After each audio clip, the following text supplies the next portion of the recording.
you give me the presidency, I will not lose it. Yes. You know, I was asking William Ruto before we parted, I asked him, Mr. President, doesn't it bother you that 2 years after being elected, you are the darling of the Kenyan people? People loved you, they believed in you. They are all shouting, you must go home. Doesn't it bother you? You said, no, elections are far away, my friend. You know, you don't have to do what is popular, you do what is right. I ask you, if the majority of the people who give you the job, your employers are saying what you are doing is not right, yes, how do you insist it is right? I asked him that question. And you both are that you are losing popularity every day. Because we started losing popularity when I was with him. Yes. After 1 year, because one of the lies, you know, cheating people. You go and commission a road that has no budget. And you know, before you reach Nairobi, the excavators and the lorries have followed you to Nairobi. And people started getting very irritated. And I told him, boss, we are losing it. We are promising too much that is not doable. Was that a strategy? Yeah, I say, according to him, it was a good strategy. But I advised him, because it was my job, a constitutional duty to advise him, that we are losing it. Then we went to taxation, the housing levy, the finance bill, and I sat him down several times. I was a very good deputy, I must tell you. Very obedient, who cared for his boss, for the government, and for the country.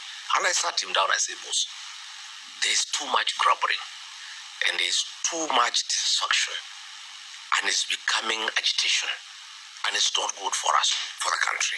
Yes. Let's sit down and look back and see where did the rain begin to beat us. Please, let us call ourselves a small meeting and find out how we started losing. He couldn't listen.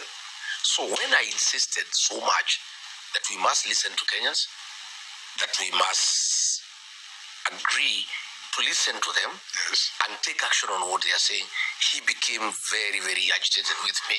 And he started hating me. And he stopped talking to me. He stopped listening to me. By the time we were getting to the Gen Z protests, we were not on talking terms. Because I was telling him, boss, we are losing it. So when a decision was made to abduct these young people and kill them, I told him, no, I oppose that decision. I was the only one in the meeting in the National Security Council. Everybody else could not talk. They fear. I was the only man bold enough to say, no, I am a parent. I am a father. I am a Christian. I also know the Constitution.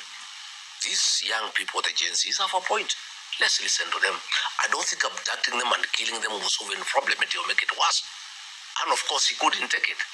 You remember after the 25th June protests, 2024, when the young kids stormed Parliament, and then he issued a press conference at 9. He called them all manner of names. He said they are treasoners, they are criminals, they'll be hunted down on up and down. The following day, again, it's all known protocols. At the risk of looking insubordinating, yes, I called a press conference and said, I don't agree with the president. These are not criminals, these are our sons and daughters. And I think they have a point they need to be listened to. By that time, our relationship had deteriorated. Why didn't you resign? Why should I? He had not given me the job. I was given by the people of Kenya. You see, if I was a vice president who is appointed and you disagree with your boss... If he's messing the job... No, but he's the one. He did not give me the job.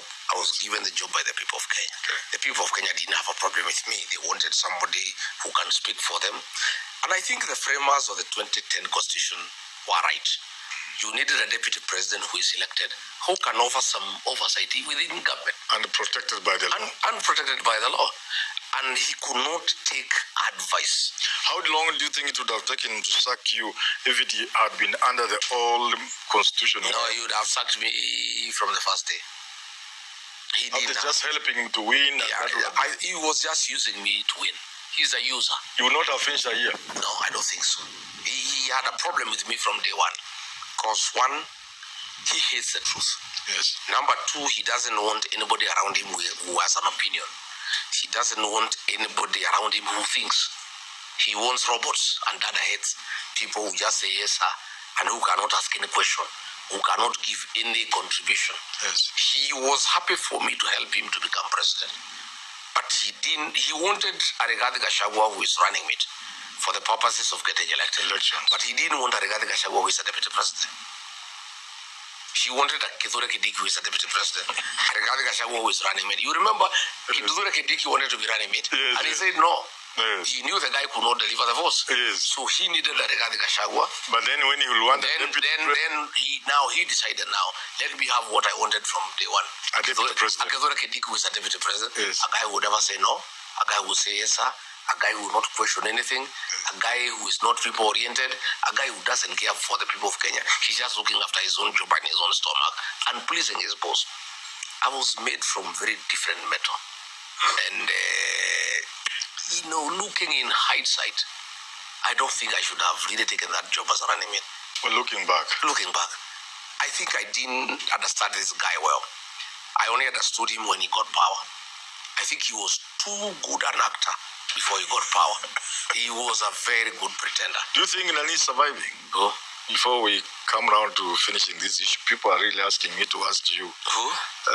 Kindiki, will he survive? He'll survive, but he'll be a very unhappy man because Ruto is through with him. You know, Will he be kept to 2027? He cannot impeach him because it will resonate very badly with him. He will look to be a very terrible person. Not impeaching, I'm saying in terms of will he be his running mate next year? I don't think so. You know, a running mate, Professor. Yes. Let's be very practical about politics. Yes. You pick a running mate to help you mobilize votes. Now, if he... And that's why he picked me. If he needed a mountain vote. He needed a guy who is a serious mobilizer. And that was who is believable, who can persuade people to vote in a certain direction. That's how he picked me.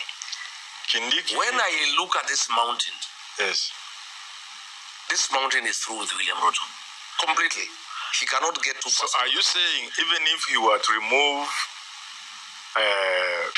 Kindiki as running mate for next session, whatever, next election, and he will antagonize the mountain to the point... No, the mountain is already antagonized. Whatever little he was going to get will disappear. The mountain is already antagonized. Are you telling me he cannot pick, say, Anwaiguru, the gender card? Let me tell you, Professor. Or pick, I've heard people like, you have mentioned people like GK. Let me tell you, Professor. MP Fondia, who look smart guys, and persuade the people of the mountain. Let me tell you, it's called karaoke. I'm an expert in this mountain. So there's karaoke, there's Anwaiguru, there's Mwangi Kiwinjuri. Are you saying these people cannot help you? Let me tell you, Professor. Yes. I know this mountain. I was able to help William Ruto to become president because I understand this mountain. And I guided him well, and he was listening. And immediately after winning, after he won, you told me. Yes, I was listening. Yes. And I guided him out, telling him, let non-Kikuyus not abuse Uhuru Kenyatta. The Kikuyus don't want one of their own to be abused by outsiders. Yes. And he would restrain Oscar Sudi, he would restrain Murkomen and himself. Yes. He would leave us to deal with Uhuru Kenyatta. Yes. He would listen that time. When we disagreed, and I told him, you are the first president in the world to destabilize his own government. Why do you want to destabilize your own government? The foundation of your government is a mountain with 5 million votes. I can see you have quoted Raila Odinga. Why do you want to lose 5 million votes to look for 1.5? Doesn't look very wise. I told him this mountain, I know this. How secure that 1.5 as we speak? I was telling you, no, it's not gone. We'll discuss it. There's nothing. And I told him, I warned him. I told him there's nothing. And I told him he will be a very miserable man. You told him before he pitched you? I told him, you don't leave what you are holding to go and look for something in the bush. I asked him, what kind of politician are you, Mr. President? We were talking. Yes. 4 hours. I say, how do you leave 5 million votes in your hands in the pursuit of 1.5 that you are not sure of? I asked him.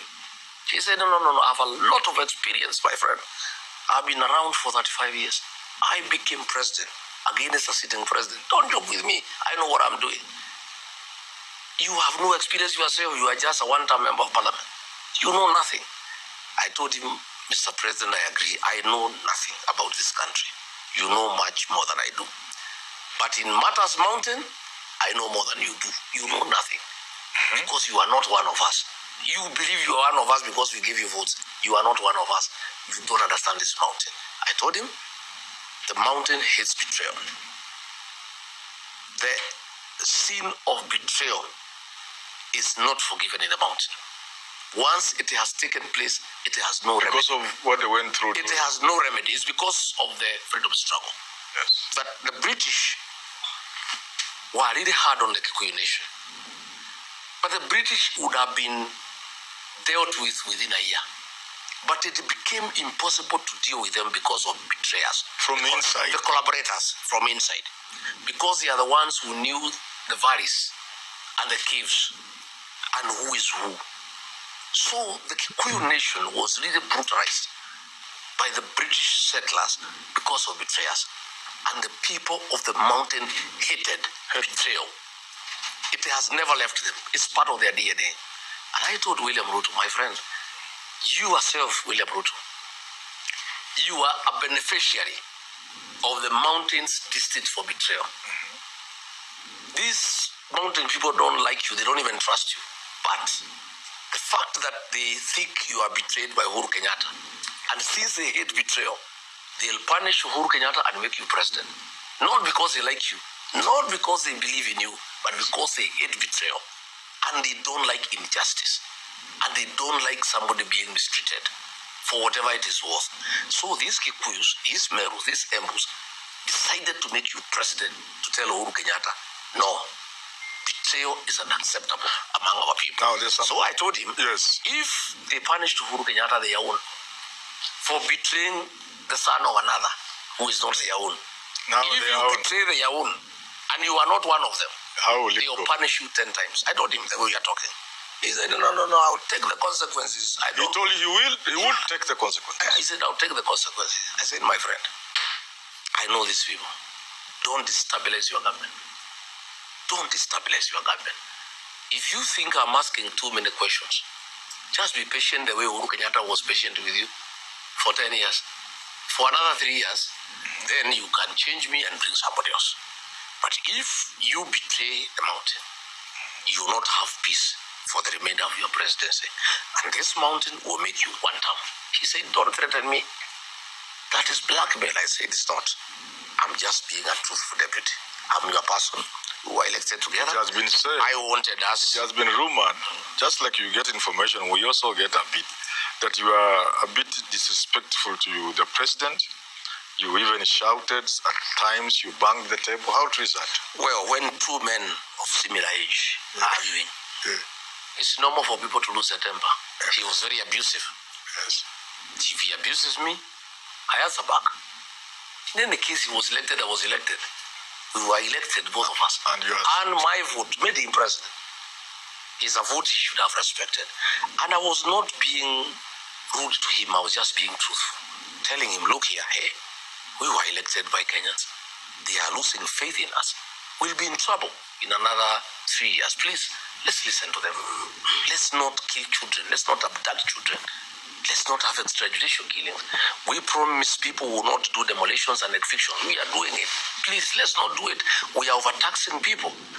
We need to let people have business. He couldn't take it. So I advised him, but he had been advised by some other people. Today, I'm sure he regrets. He was told, among the mountain people, crown ikitoka kwa kichwa ni mabati. These people of the mountain don't respect the person. They respect the position.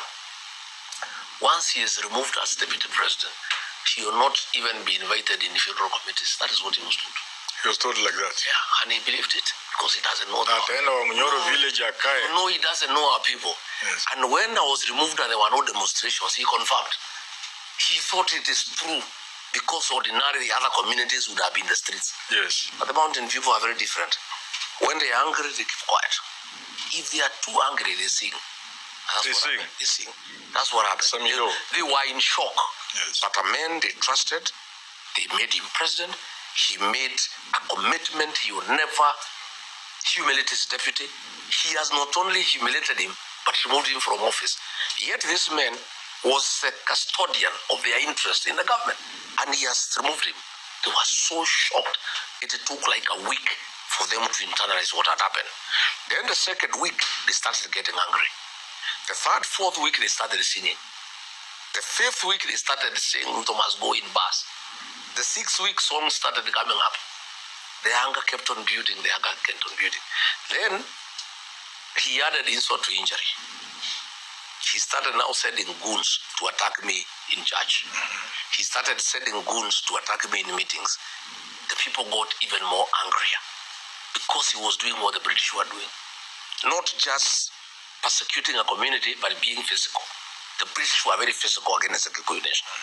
And they hate physical. If there is something that is very demeaning to the Mount Kenya people, is when you go physical against them. Because it's total act of humiliation. It reminds them. It reminds them that very bad past of the British struggle. And you know, like now the old people in Olkalau, the old people 80 and 90, they were bribed, they could not listen. Because why here during the fight for independence, they know betrayal, they know persecution. Talking of betrayal, Mheshimiwa, there are those who say Rigathi Gachagua has understood his community so well in matters of betrayal. He's now using that card to demonize other Mount Kenya leaders. Yeah. So that we have Moses Korea, Kimani Chungwa, and the smaller ones like Omombi and the rest. Let me tell and you. Now you are using that card of betrayal. Not Professor. And you have tried to... I try to talk to those people. You are painting them as if they are devils. I try to talk to them as an elder. Yes. That you don't betray your people. They cannot take betrayal. Yes. During the colonial times, the collaborator was hated more than the British settler. That if a Mau Mau freedom fighter had one remaining bullet in his chamber, one, and he met a white soldier and a home guard, he would shoot the home guard. The Gati. Gati is home guard. Yes. It's Gati now in Kikuyu. Yes. You know, shoot the home guard. You shoot the home guard. The home guard was more hated because he was one of their own. Then why are you making leaders from your community who may not agree with you, why are you making them that hated? It's not me. It is them who have betrayed their people. When William Ruto abuses the community and says they are tribalists and traitors from the community are clapping, what do people feel? When Aden Duale says the Kikuyu nation are hyenas, and these people who are with Ruto say nothing, what do you think the community feels? I'm actually having a crisis myself. In fact, I've had two crises in matters politics since I went to politics. Yes.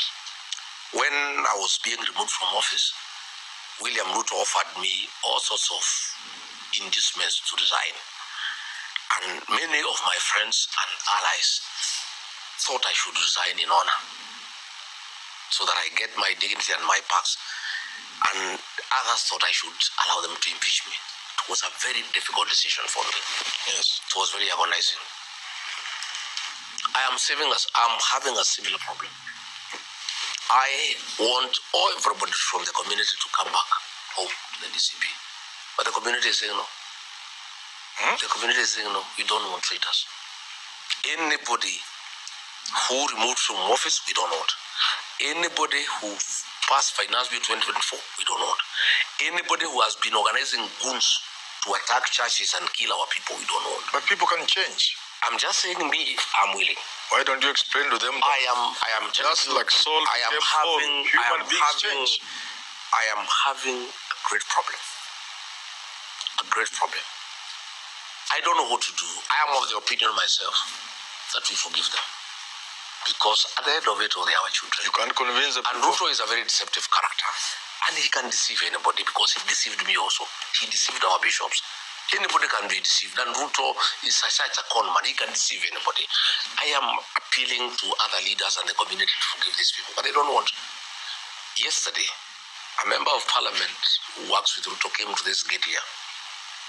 I was learning 40 minutes later that he was manhandled by the public and chased away. Oh. Completely. He was told not to get anywhere near this compound. I was just here. I did not know what was happening. I was learning later that a certain member of parliament from Laikipia had come to the gate wanting to see me. And the public, not my people or my security, the public who hangs around here. And they have now they are all over looking for traitors. Yes. See these traitors now, because things are very bad after Kalau, want to come, and we don't want them. I have called my team tomorrow night for a very candid conversation so that they can advise me what we do. I'll try to persuade them that for whatever it is worth, let's be magnanimous. For whatever it is worth, William Ruto is a deceptive character. He deceived me, Rigiji. I supported him, and I did not know he's that bad. So that he deceived the whole community. He deceived our bishops. He deceived our pastors. He can deceive anybody. That is my argument. If they came, if the community agreed with you and say, okay, we understand you are our leader, you have told us we shall receive them, okay. Now they come, and the DCP already has people on the ground who are doing DCP work and mobilizing, and they are good people. Would you give them a chance to compete against? I wanted that is my wish. For example, if somebody washed himself clean, that is apologized, and you that is my wish. Would you allow him to run against somebody like that is my wish. Yes. To allow them to come. Yes. And let the public decide whether to accommodate them or not. I think that is the best, as far as I'm concerned. Yes. That I don't reject them as a leader. I allow the public to reject them. The public is telling me, we don't want these people. And I'm telling the public, then why don't we allow you an opportunity during the nominations to pronounce yourself? They say, no, we don't want these people in our party. These are traitors. These are very bad people. They will contaminate our region and our politics. We don't want to see them in our meetings. They are traitors. They have betrayed our community. They have embarrassed this community. They have allowed William Ruto to humiliate the community. They have allowed Aden Duale to call us highness. You know, they have allowed Kipchumba Murkomen to send goons and police to kill our children, to attack our churches, especially the attack on the Church of Christ. It's very painful to the people of this region, because basically 99% of the people here are very serious Christians, and they really, really respect the church. And the discreting of the altar, where goons and police stormed the church and attacked Christians, is a very painful thing to this community, to a point that they are feeling that anybody associated with Ruto should not go anywhere near them. But I'm trying to persuade them and say, look here, good people, this William Ruto is a master in deception and lies and con. Understand these people. Yeah, please. Even me, your leader, he conned me. Understand and forgive them. He conned me myself. All our bishops who are praying for him and singing for him, he conned our bishops. He conned our reverends. Even these characters, these MPs, please, they are also victims of deception. Yes. Let's give them a chance to redeem themselves. The public is, these people have caused us to in the interest of time, let's talk about Kalau briefly. Kalau was big. I should say extremely big. What magic did you play? Nothing, no magic. And what lesson do you think this country can learn from Kalau? No magic in Kalau. I did not even step there. Yes. I knew the outcome. But it can't be 87%. Sure. No, I knew. You've been in this fact, country. It would have been higher if William Ruto Rigathi Gachagua, Mheshimiwa, you have been in this country. You have witnessed elections. Even at a time, people thought you were with Uhuru Kenyatta in 2002. When we thought Kibaki was going to get 100%, he never managed 70. He got 67 or 66. This is a different election. So, for you to get 87, that's not... Yes, I'll explain to you why. Yeah, please go. These elections not that happened in Kalau. Yeah. And the same will happen in 2027. It was not between DCP and UDA. It was not between Sami, Kamau, Ngotho, and Mushina. It was a contest between the dignity of the community versus William Ruto. That is how serious it was. The dignity. Who framed it like that? The people. Since William Ruto deceived the mountaineers, yes, people have been very bitter and angry. Since he betrayed them, they have been very angry. But he spoiled by attacking their churches. Yes. Attacking Christians in church. Yes. And then abusing them. when in Nyanza, Yes. calling them tribalists. The people of the mountain have been looking for an opportunity to redeem their dignity. Yes. And since they cannot fight William Ruto physically, Yes. they wanted to redeem their dignity through the vote. They waited for an opportunity. Kalau Yes. was God chosen for the people of the mountain. In fact, I must tell you, the whole mountain never slept. It's like everybody was voting. Yes. And the community was praying that the people of Kalau do justice on their behalf. Yes.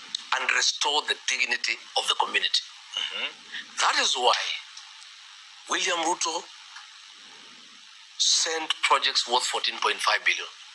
He poured money literally. For projects worth 14.5 billion. There was a train, 2 boats, transformers, water tanks, water pipes, grading of roads, tarmacking of roads, mattresses, blankets, giving a gas cylinder to every household, giving even shoes, and there was 1.5 billion shillings